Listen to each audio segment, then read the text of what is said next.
जय हिंद दोस्तों, मैं योगेंद्र कुमार आपका स्वागत करता हूं आपका अपना यूट्यूब चैनल योगेंद्र सर में।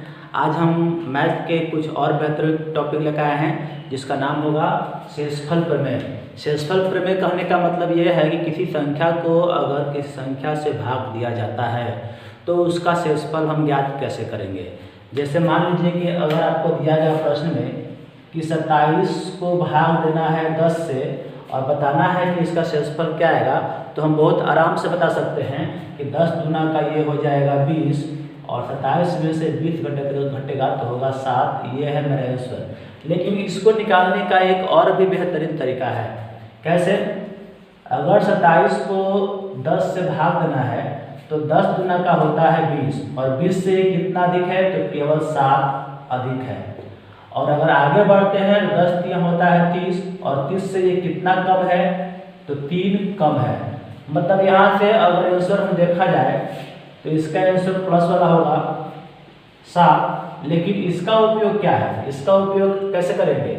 इसका उपयोग हम आंसर निकालने के लिए करेंगे क्या कि जो 10 दिया गया है उसमें से इसको घटा देना है। मतलब कि 10 में से 3 घटाएंगे, इसका हो जाएगा 7। मतलब कि प्लस में भी 7 और जब माइनस का उपयोग करना होगा तो आपको ध्यान रखना होगा कि इसमें से इसको घटाना पड़ेगा, तब जाके हमारा आंसर आएगा। उसके बाद कुछ और एग्जाम्पल लेकर चलते हैं। जैसे में 49 गुणा 65 को अगर 9 से भाग दिया जाए तो शेषफल क्या होगा, ये प्रश्न है। तो हमारे दिमाग में एक ही बात आती है कि पहले 49 को 65 से गुणा किया जाए। गुणा करने के बाद जो हमको गुणनफल प्राप्त होगा उसमें हमको 9 से भाग देने पर तब न शेषफल प्राप्त होगा।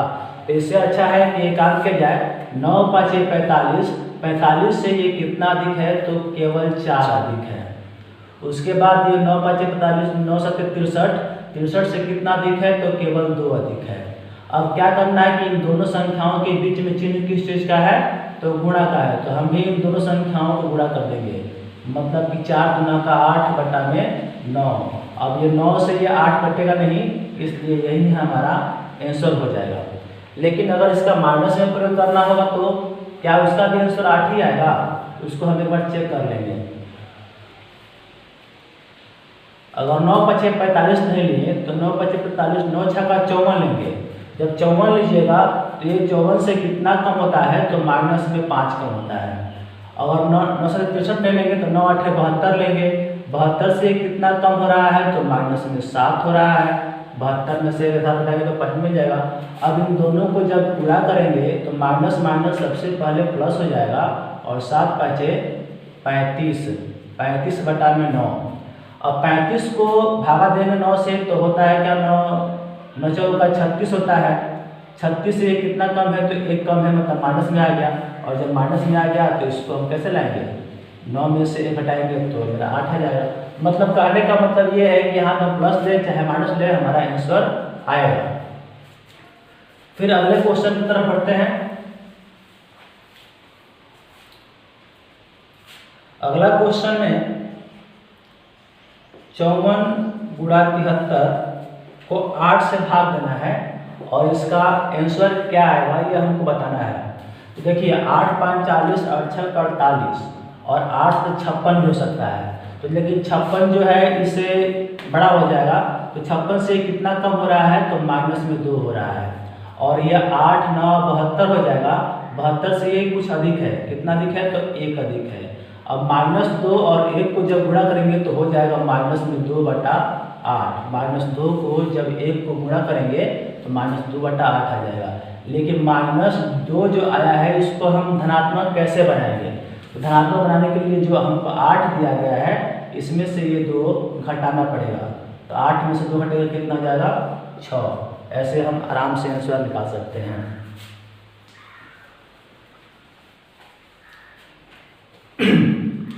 एक बड़ा क्वेश्चन लिया जाए, 1753 गुणा 1749 गुणा 83 गुणा 171 बटा में 17। इसको गुणा करके 17 से भाग देना है और बताना है कि इसका शेषफल कितना आएगा। तो सबसे बड़ा बात यह है कि इसको गुणा करना हमारे लिए बस की बात नहीं है। इतना लंबा चौड़ा हम गुणा एग्जाम में करेंगे नहीं, तो फिर हम शेषफल बताएंगे कैसे। तो शेषफल बताने के लिए क्या करना होगा कि हम इसका प्रत्येक पद में 17 से भाग देंगे। तो जब 17 से भाग देंगे तो 17 तो ऐसे ही कट जाएगा और ये हो जाएगा 17 तिया 51, और 51 से कितना अधिक है तो +2 अधिक है। उसके बाद यहाँ पे आते हैं तो 17 तो कट जाएगा, लेकिन 17 तिया हुआ 51 और 51 से ये अधिक नहीं बल्कि कम है। कितना कम है तो -2 कम है। उसके बाद ये हो 17 बचे 85, ये भी -2 कम है और 17 से ये कट जाएगा, लेकिन 1 बच जाएगा शेषफल। अब इन दोनों के बीच में चिन्ह किस चीज़ का है, तो चिन्ह है सभी को गुणा करना है। हम भी गुणा कर देंगे, 2 दूना का 4, 4 दूना 8, 8 एकम 8, लेकिन चिन्ह किस चीज़ का रहेगा तो प्लस माइनस होता है माइनस, और माइनस माइनस प्लस, और फिर प्लस को जब प्लस हो रहा है तो प्लस हो जाएगा बटा में 17। अब 8 को हम 17 से भाग दे देंगे और जो मेरा शेषफल आया है वो प्लस में है, इसका मतलब यही मेरा आंसर है। अगर ये माइनस में होता तो हम लोग घटा करके बताना पड़ता है इसको। लेकिन अगर ये प्रश्न गुणा में ना होकर के प्लस में होता, मतलब कुछ इस प्रकार से,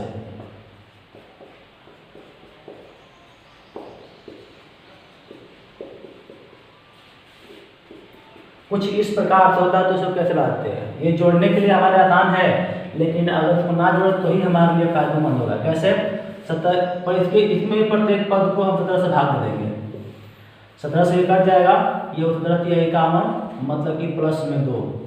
उसके बाद 17 से ये कट जाएगा, 17 तिया 51 माइनस में 2, ये 17 पचे 85 माइनस में 2, 17 से कट जाएगा प्लस में 1। अब यहाँ पे होगा क्या कि हमको केवल जोड़ना है। यहाँ पे बीच में चिन्ह जो है प्लस का दिया गया है, मतलब को जोड़ना है। पिछला प्रश्न में चिन्ह था गुणा का, इसलिए हमने गुणा किया। लेकिन अब देखिए कि -2 +2 और -2 क्या हो जाएगा, कट जाएगा, और -2 में से +1 करेंगे तो इसका आंसर हो जाएगा -1/17। अब यहाँ पे चिन्ह जो है हमारा ऋणात्मक आ गया है, इसको धनात्मक कैसे बनाएंगे, तो इस 17 में से इसको घटाना पड़ेगा, मतलब कि 17 में से 1 घटाएंगे कितना हो जाएगा 16। ये है हमारा आंसर। मतलब कि इन सभी संख्याओं को जोड़ करके अगर 17 से भाग देंगे तो 16 शेषफल बचेगा। चलते हैं अगले प्रश्न की ओर।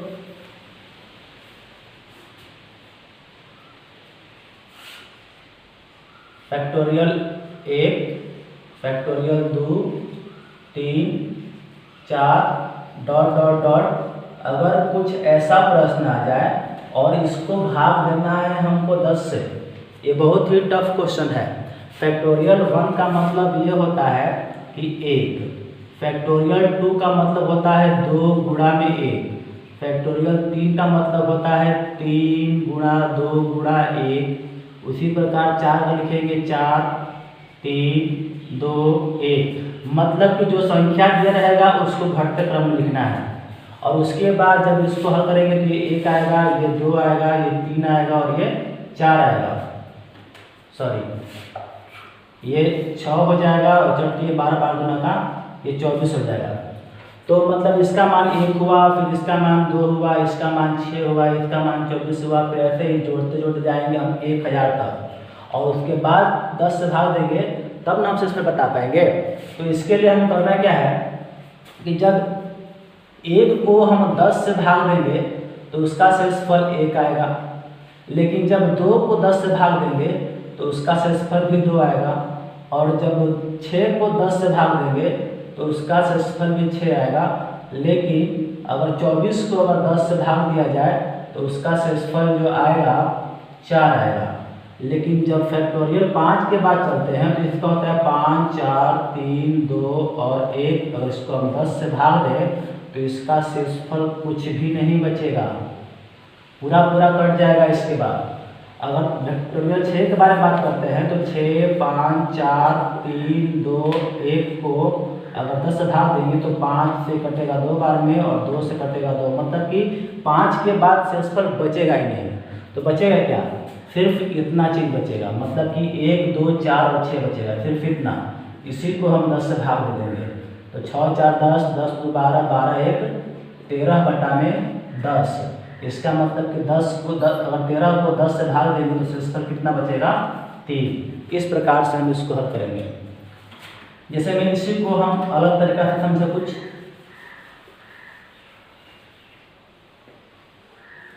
इस बार क्या होगा कि 10 से नहीं बल्कि 12 से भाग दें।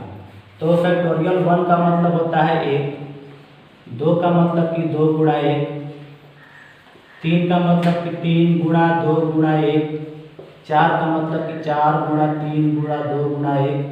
अगर हम इसमें अगर 12 से भाग देते हैं तो उसका शेषफल 1 बचेगा। फैक्टोरियल 2 में मतलब कि अगर 2 में 12 से भाग देंगे तो इसका केवल 2 बचेगा। अगर इसमें 6 में अगर देते हैं 12 से भाग तो इसका केवल 6 बचेगा। लेकिन जब इसमें हम 12 से भाग देंगे तो 4 से कट जाएगा 3 बार में और 3 से कट जाएगा 3 बार में। मतलब कि अब इसके बाद जो होगा वो हर बार 0 ही बचेगा। मतलब कि इस बार के बाद हमको सिर्फ यही तक लेना है, 6 2 8 8 1 9 बटा में 12। और चूँकि ये छोटा है 12 से, इसलिए हमारा जो शेषफल बचेगा वो है 9।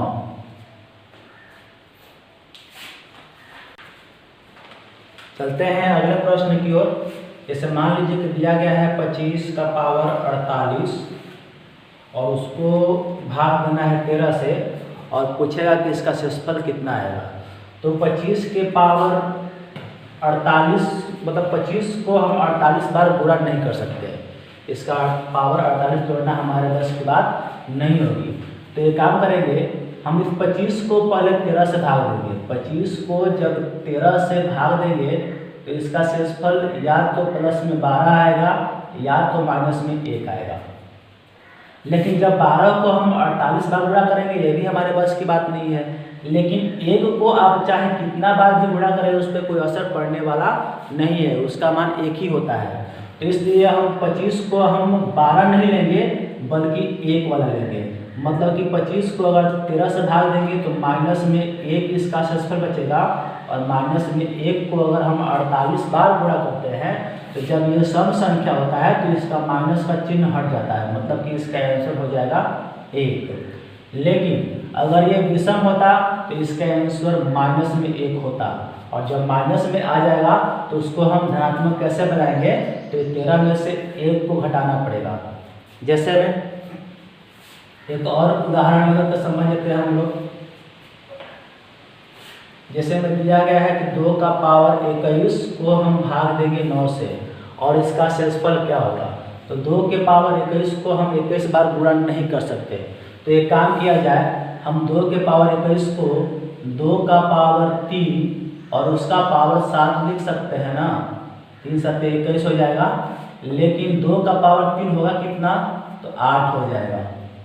8 का पावर 7 बटा में 9 और जब 9 से हम 8 में भाग देंगे तो इसका शेषफल बचेगा माइनस में 1 का पावर 7। माइनस में 1 का पावर 7, क्योंकि 9 से घटाते हैं ये माइनस में 1 छोड़ेगा क्योंकि ये 1 कम है अभी। और माइनस 1 का पावर 7 का मतलब ये हुआ कि जब ये माइनस 1 को हम 7 बार गुणा करेंगे, यहाँ पे विषम संख्या आ गया तो इसका आंसर हो जाएगा माइनस में 1 बटा 9। लेकिन मेरा ये शेषफल अभी ऋणात्मक में है, इसको धनात्मक बदलना है। धनात्मक में कैसे बदलेंगे, तो इसमें से घटा देंगे, मतलब कि इसका आंसर 8 हो जाएगा। इसी प्रकार की ओर जैसे मान लीजिए कि दिया रहेगा 4 का पावर 48 और इसको भाग देना है 33 से। इस प्रकार के क्वेश्चन अधिकतर एग्जाम पूछते रहता है कि इसका शेषफल कितना आएगा। तो हमको क्या करना है कि जो ये 4 है इसको हम 2 का स्क्वायर लिख लेंगे और एक पावर में 48 बटा में 33 वैसे ही छोड़ देंगे। अब ये पावर दोनों आपस में गुणा हो जाएगा तो बचेगा क्या, 2 का पावर में 96 बटा में 33। जब ये नीचे 33 है तो हमको ऊपर क्या खोजना है, या तो 33 से 1 कम या 33 से 1 ज़्यादा हमेशा। तो 2 के रूप में हम 33 से 1 कम तो 32 ला सकते हैं 2 के पावर 5 के रूप में। लेकिन क्या ये 5 से कट जाएगा, नहीं कटेगा, तो इसको हम तोड़ लेंगे। 2 का पावर 1 गुणा 2 का पावर 95 बटा में 33 करके 2 के पावर 1 और 95 को जोड़ेंगे तो 96 हो जाएगा। उसके बाद जब 2 का पावर 1 हो गया तो इसको हम लिखेंगे 2 का पावर 5 गुणा पावर में 19 बटा में 33।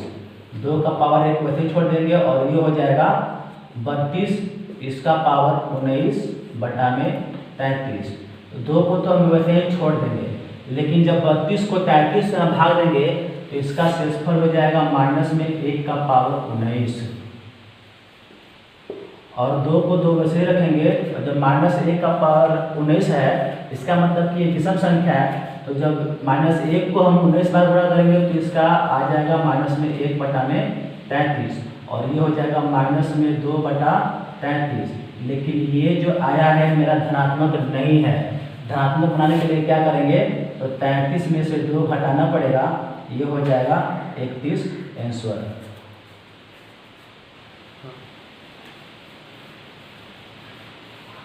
कुछ और एग्जाम्पल ले लेते हैं। जैसे मान लीजिए कि दिया गया है 2 का पावर 22 बटा में 9, इसका हमको शेषफल निकालना है।